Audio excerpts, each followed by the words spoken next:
আমি এখন দাঁড়িয়ে রয়েছি মৈরাংয়ের আইএনএ ওয়ার মেমোরিয়ালের সামনে। এই মৈরাংয়েই 1944 সালের 14ই এপ্রিল ভারতের জাতীয় পতাকা অর্থাৎ স্বাধীন ভারতের জাতীয় পতাকা উত্তোলন করা হয়েছিল। मोइरांग में जो आईएनए हेडक्वार्टर थे, वहाँ कमांडर थे कर्नल शौकत अली मलिक बहादुर ग्रुप, इंटेलिजेंट ग्रुप। उसी के साथ मणिपुर का फ्रीडम फाइटर और 33 डिवीज़न जापानीज मिल करके मोइरांग कंगला जो है उसी के सामने इंडिया का ट्रिकलर फ्लैग जो है फर्स्ट होइस्ट कराया 14 अप्रैल 1944 में। এই যুদ্ধটা সবচেয়ে ভয়ঙ্কর যুদ্ধ ছিল এবং সেরকম একটা পরিস্থিতিতে এই 14ই এপ্রিল তারিখে 44 সালে যখন ভারতীয় আজাদ হিন্দ বাহিনী তারা ব্রিটিশ বাহিনীকে পরাজিত করে মৈরাং দখল করলো এবং সেখানে জাতীয় পতাকা উত্তোলিত হলো, স্বভাবতই সেটা একটা আন্তর্জাতিক ক্ষেত্রে আন্তর্জাতিক রাজনীতিতে একটা বিরাট বড় তাৎপর্য বহন করেছিল। ভারতের উত্তর পূর্বাঞ্চলে অবস্থিত ছোট্ট রাজ্য মণিপুর। ছবির মতো সুন্দর এই জায়গাটি সাম্প্রতিক অতীতে বারবার সংবাদের শিরোনামে এসেছে অশান্ত হয়ে ওঠার কারণে। বেশ কিছু অপ্রীতিকর ঘটনাও ঘটেছে এখানে, তবে শান্তি ফেরানোর প্রয়াসও অব্যাহত। কিন্তু আপনারা কি জানেন, ঠিক ৮০ বছর আগে এই রাজ্যটি কী কারণে দেশ বিদেশের সংবাদপত্রে প্রথম পাতায় জায়গা করে নিয়েছিল? কী কারণে আন্দোলিত হয়েছিল সমুদ্র হিমাচল? কি সেই ঐতিহাসিক ঘটনা যা নজর কাড়ে সকলের? হ্যাঁ, সেটা ছিল এই এপ্রিল মাসে। দিনটি ছিল 14ই এপ্রিল 1944। ইতিহাস সৃষ্টি হয়েছিল ইম্ফলের অনতি দূরে অবস্থিত ছোট্ট শহর মৈরাংয়ে। স্বাধীনতার ৩ বছর আগে এই মৈরাংয়েই উত্তোলন করা হয়েছিল স্বাধীন ভারতের পতাকা। ইংরেজ সেনাবাহিনীর সঙ্গে প্রবল লড়াই করে এই অঞ্চলটি পুনরুদ্ধার করে নেতাজি সুভাষচন্দ্র বসুর ইন্ডিয়ান ন্যাশনাল আর্মি। कदम कदम बढ़ाए जा, खुशी के गीत गाए जा, ये जिंदगी है कौम की, तू कौम पे लुटाए जा। कदम कदम बढ़ाए जा, खुशी के गीत गाए जा, ये जिंदगी है कौम की, तू कौम पे लुटाए जा। পিছু হটে ব্রিটিশ সেনাবাহিনীর 17th ডিভিশন। স্বাধীনতা লাভ করে মণিপুরের মৈরাং। আইএনএর বাহাদুর গ্রুপের কর্নেল শওকত আলী মালিক সেদিন তেরঙ্গা পতাকা উত্তোলনের সম্মান অর্জন করেন। মৈরাং কাংলায় উপস্থিত বেশ কয়েকজন মানুষের সামনে কর্নেল মালিক বলেন, 1943-এর 23শে অক্টোবর আজাদ হিন্দের অন্তর্বর্তী সরকার ইংল্যান্ড ও আমেরিকার বিরুদ্ধে যুদ্ধ ঘোষণা করেছে, আর তারপর ভারত বার্মা সীমান্ত পেরিয়ে এখন ভারতে প্রবেশ করেছে আইএনএ। আমরা এখন মৈরাংয়ে পৌঁছেছি। আমাদের গন্তব্য দিল্লি।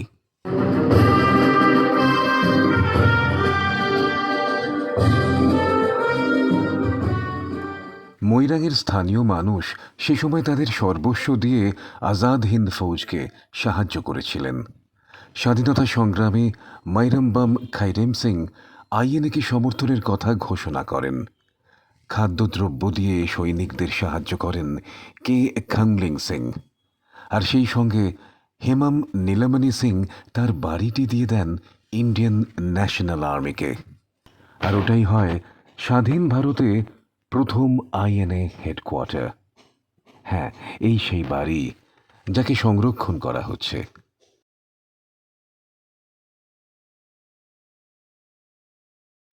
আর যে জায়গায় কর্নেল মালিক স্বাধীন ভারতের পতাকা উত্তোলন করেছিলেন, সেই জায়গাটিতে তৈরি হয়েছে আইএনএ ওয়ার মেমোরিয়াল।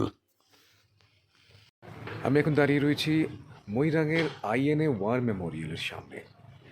এই মৈরাংয়েই 1944 সালের 14ই এপ্রিল ভারতের জাতীয় পতাকা অর্থাৎ স্বাধীন ভারতের জাতীয় পতাকা উত্তোলন করা হয়েছিল। আইএনএ সেনাবাহিনী এখানে এসে ইংরেজদের হাত থেকে এই জায়গাটিকে স্বাধীন করেছিলেন স্বাধীনতা পাওয়ার অনেকটা আগে। টেন্ডাম ডিজমনি সিং স্মরণ করলেন সেই ঐতিহাসিক দিনটিকে। तो उस समय जो है सेकेंड वर्ल्ड वॉर के दौरान पे मोइरांग में जो आईएनए हेडक्वार्टर थे, वहाँ कमांडर थे कर्नल शौकत अली मलिक बहादुर ग्रुप, इंटेलिजेंट ग्रुप, उसी के साथ मणिपुर का फ्रीडम फाइटर और 33 डिवीज़न जापानीज मिल करके मोइरांग कंगला जो है उसी के सामने इंडिया का ट्रिकलर फ्लैग जो है फर्स्ट होइस्ट कराया 14 अप्रैल 1944 में। এই ঐতিহাসিক ঘটনা সম্পর্কে ভারতীয়রা অনেকেই তেমনভাবে অবগত নন, কিন্তু স্বাধীনতা সংগ্রামের ইতিহাসে এই অধ্যায় বিশেষভাবে উল্লেখজনক। সাধারণভাবে ভারতবর্ষের যে দীর্ঘ স্বাধীনতা সংগ্রামের ইতিহাস রয়েছে সেখানে 30-এর দশকের চট্টগ্রাম অভ্যুত্থান এবং 42-এর সময় যে স্থানীয় স্তরে স্বাধীন জাতীয় সরকার গড়ে উঠেছিল ঠিকই, কিন্তু এইগুলো ছিল মূলত স্থানীয় ব্যাপার।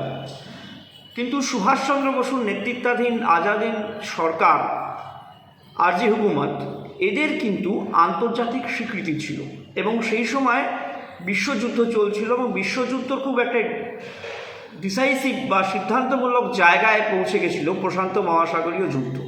পরবর্তীকালে আমরা দেখেছি যে ব্রিটিশ বিভিন্ন যে মিলিটারি ডকুমেন্ট সেখানে বলা হয়েছে যে এই যুদ্ধটা সবচেয়ে ভয়ঙ্কর যুদ্ধ ছিল এবং সেরকম একটা পরিস্থিতিতে এই 14ই এপ্রিল তারিখে 44 সালে যখন ভারতীয় আজাদ হিন্দ বাহিনী তারা ব্রিটিশ বাহিনীকে পরাজিত করে মৈরাং দখল করলো এবং সেখানে জাতীয় পতাকা উত্তোলিত হলো, স্বভাবতই সেটা একটা আন্তর্জাতিক ক্ষেত্রে আন্তর্জাতিক রাজনীতিতে একটা বিরাট বড় তাৎপর্য বহন করেছিল এবং স্বভাবতই সারা পৃথিবীতে যারা ওয়ার করসপন্ডেন্স ছিলেন তাদের কাছে খুব বিষয়টা আগ্রহের বিষয় হয়ে দাঁড়িয়েছিল যে এরপর আজাদিন বাহিনী কতখানি আর পথ অতিক্রম করবে বা সত্যি সত্যি আজাদিন ফৌজের কাছে পরাজিত হয়ে ব্রিটিশ আর্মিকে ভারত ছেড়ে চলে যেতে হবে কিনা।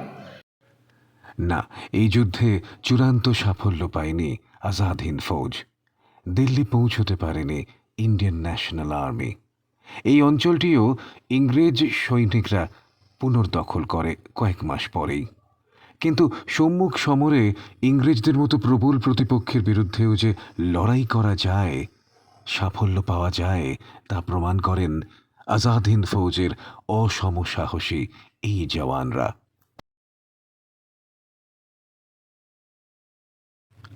আজাদ হিন্দ ফৌজের এই সাফল্যকে স্মরণ করে তৈরি হয় আইএনএ ওয়ার মেমোরিয়াল। ये कंस्ट्रक्शन जो है 1955 से शुरू हुआ है। जो मणिपुर के जो freedom fighters Shri Hemam Neelmani Singh and माइडेम्बम कोरेंग Singh उन दोनों ने कमेटी बना करके इंडिया की हर स्टेट से डोनेशन ले करके फॉरेन कंट्री से डोनेशन ले करके ये कम्प्लेक्स बनाया। फोटोग्राफ वगैरह उन्होंने कलेक्शन किया है तो कर करके ये बनाया। अभी म्यूज़ियम इस साइड में थे, अभी उस साइड में 2005 में शिफ्ट कर दिया और लोग जो है यहाँ देखने के लिए बहुत लोग आता है और वर्ल्ड से आता है ब्रॉड से। আর নেতাজির এই মূর্তিটি এসেছিল পশ্চিমবঙ্গ থেকে।